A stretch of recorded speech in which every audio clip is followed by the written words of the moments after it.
When I first stepped off the plane in Sydney with $10,000 in my bank account, I genuinely thought I was absolutely loaded.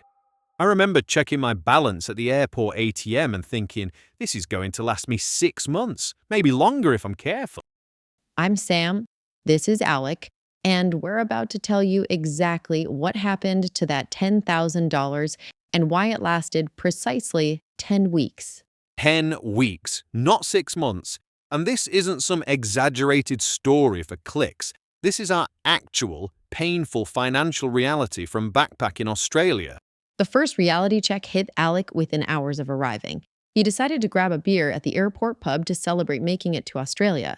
I walked up to the bar, ordered a pint of the cheapest beer they had, and the bartender looked me dead in the eye and said, "That'll be $16, mate." I genuinely thought he was taking the piss. $16 for one beer? That's roughly like 8 quid back home. Alec literally laughed and said, "Good one, how much is it really?" But he wasn't joking. I paid $16 for one pint of Carlton Draft at Sydney Airport. And that was just the beginning of my expensive Australian education. We thought it was maybe just airport prices, But then we went to our first proper Sydney pub in King's Cross, and guess what? Pints were $12 to $15 everywhere. Everywhere. We tried a local dive bar thinking it would be cheaper. Nope. A fancy pub in the city, $18. Even the pokies venue down the road was charging $10 for a schooner.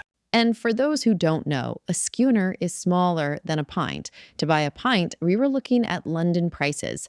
Before arriving in Oz, we were told that things in Australia would be a lot cheaper. Maybe it was back in the day, but not when we arrived. That was years ago, and the prices of everything has gone up and up since then. The hostel prices were our second massive shock. We'd booked this place in King's Cross online, Backpackers HQ it was called, for what we thought was a reasonable $55 a night. $55 seemed steep, but we figured it was Sydney city centre, so fair enough. Then we got there and realized what $55 actually bought you. An 8-person dorm room with bunk beds that looked like they were held together with hope and gaffer tape. The mattresses were about 2 inches thick. There was one tiny window and the air conditioning barely worked. The bathroom was shared between about 20 people, and you had to pay extra for towels, extra for sheets, extra for literally everything except the actual bed frame. But with that said, I did enjoy my stay there, and I met some really nice people. Some of them I'm still in contact with today. And here's where our legendary roommate Steve comes into the story. Steve was this Irish guy in his early 20s who had somehow become absolutely convinced that drop bears were real and actively hunting him. For anyone who doesn't know, drop bears are this completely made-up Australian creature that locals tell tourists about as a joke. They supposedly drop from eucalyptus trees onto unsuspecting victims. Steve had apparently spent his first week in Australia talking to locals who'd wound him up big time about these so-called mythical creatures. So it's about 3 a.m. on our 4th night there. I'm on the bottom bunk, directly under Steve, finally falling asleep after stressing about how much money I'd already spent, when suddenly there's this almighty crash. Steve literally rolled right off the top bunk in his sleep and landed with the loudest thud you've ever heard, right next to my bed, like proper full-body impact with the floor. The entire 8-person dorm wakes up, obviously. Everyone's sitting up in their beds like, what the hell was that? And Steve just lies there on the floor for about 10 seconds in complete silence. Not a single person laughed. Then he sits up, looks around the room with this completely dazed expression and goes, "Did anyone else hear that drop bear?" Now, I'm not sure if Steve was a complete lunatic or if he was just having a giggle. As funny as that was, those stories don't pay the bills. The reality is, our unique hostel experiences were just one part of a much bigger, more expensive problem. Exactly. Because while we were dealing with drop bear fearing roommates, our budget was taking a serious beating. All the travel blogs told us we could backpack Australia on $200 to $250 a week. And that advice is complete rubbish. Our actual weekly spend was $550 to $600 minimum. Let me break down Alec's actual weekly costs in Sydney. Accommodation at $55 a night. That's $385 a week just for somewhere to sleep in a shared dorm. Then there's basic living costs. Doing laundry at the hostel, $8 every time you want clean clothes. And you'll be doing laundry twice a week minimum in that heat. If you want to actually see Sydney while you're there, which is kind of the point, entry fees add up fast. We did the Sydney Opera House tour in our first week, $45 each. The Sydney Harbour Bridge climb was $180 each. But we figured we were in Sydney, it was iconic, we had to do it. We also did the Taronga Zoo, $49 each. Sydney Tower Eye Observation Deck, $29. Even just catching the ferry to Manly Beach was $8 each way. By the end of our first week, we'd spent over $450 each just on tourist activities. And we hadn't even done half the things we wanted to see. Then there were the hidden costs that nobody ever mentions. Bank fees were absolutely killing us, and I mean every single transaction. International transaction fee, $3 per purchase. ATM withdrawal fee, $5 per transaction. Currency conversion fee, 2.5% on everything. It was adding up to $25 to $30 every single week. That's over $100 a month just vanishing into bank fees, money you'll never see again just for the privilege of spending your own money in a different country. And then the medical emergency hit. Sam got properly sick in our third week. Some kind of stomach bug that just wouldn't go away. I was throwing up for 3 days straight, couldn't keep anything down, getting dehydrated. We realized I needed to see a doctor when I nearly fainted in the hostel bathroom. We found the nearest medical center, which was about a 15-minute walk from our hostel. The receptionist asked for Sam's Medicare card, and when we explained she was a tourist, the attitude changed immediately.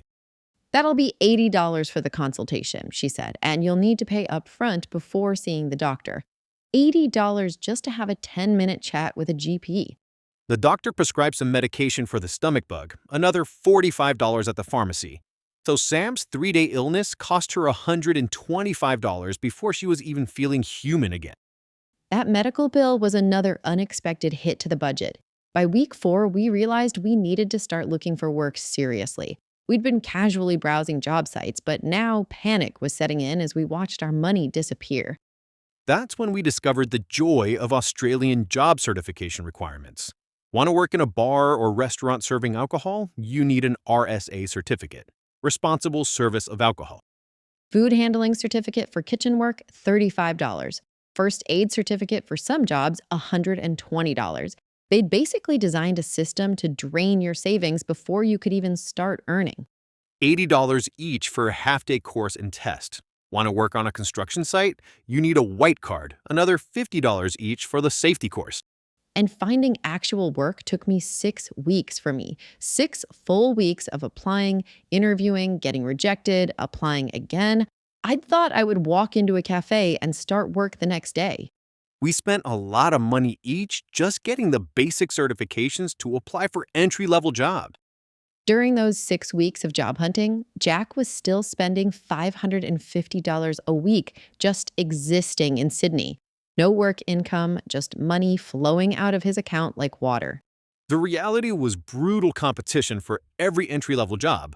Cafe positions had 30 applicants. Bar work had 50 people applying for one position. Everyone told us Melbourne would be cheaper than Sydney. It's more affordable, they said. Better job market, they said. What a load of rubbish that turned out to be. By week 8, I was getting genuinely desperate. I'd gone from $10,000 to about $4,500, and I still didn't have steady work. That's when we decided to move to Melbourne. Melbourne hostels were still $45 to $50 a night minimum. Coffee was still $5 everywhere. Beer was still $15 to $16 a pint. The only difference was the weather was more miserable. We thought about getting a shared rental room to save money on accommodation. That's when we discovered the brutal reality of Australia's rental market for backpackers. 4 weeks rent in advance, 4 weeks bond deposit, proof of steady employment, bank statements showing regular income, references from previous landlords, credit checks. Shared rooms were advertised at $180 to $220 per week. That sounded reasonable until we found out what landlords actually wanted from tenants. So we were stuck in expensive hostels, paying $45 a night when we could have been paying $30 a night for our own room If only we could prove we were financially stable enough to afford it. We were backpackers with tourist visas, no local employment history, no Australian credit rating, and no previous landlord references. We had zero chance of getting approved for anything. So, between the high cost of living, the trouble finding work, and the impossible rental market, our savings were just disappearing. Based on our actual painful experience, here's what we wish someone had told us before we left the UK. You need at least $15,000 minimum, and that's cutting it close. Don't expect to find work immediately. Budget for at least 2 months of living expenses before you earn your first paycheck. The job market is competitive, and the certification requirements are expensive. Get a proper travel bank card with no international fees before you go. We lost hundreds of dollars on bank charges that could have been completely avoided with better planning. If you want to actually enjoy Australia instead of constantly stressing about money like we did, bring $20,000. I know that sounds like an absolute fortune, but trust us, you'll thank yourself later. But go prepared for the financial reality, not the fantasy version that travel blogs sell you. Australia is expensive, jobs take time to find, and everything costs more than you expect. Start somewhere cheaper than Sydney or Melbourne, if you can. Brisbane, Adelaide, Perth, anywhere that won't drain half your savings in the first month just on accommodation and basic living. Budget seriously for emergencies. Medical costs, replacing equipment, unexpected visa expenses. Something will go wrong and it will cost more money than you expect. And subscribe for more brutally honest backpacking stories. We've got tales of rental disasters, work visa nightmares, and cultural misunderstandings that make Steve's midnight tumble look positively tame. Look, we're absolutely not trying to scare you off Australia. It was hands down one of the best experiences of our lives, and we'd do it tomorrow if we could. Until next time, save way more money than you think you need, avoid this sleepwalking bunkmates, and we'll see you in the next one. If our detailed, honest experiences have saved you from making the same expensive mistakes we did, please smash that like button. It genuinely helps us create more real, useful travel content. Drop a comment and tell us about your worst travel money disaster or your own Australia experiences. We read every single comment and absolutely love hearing your stories.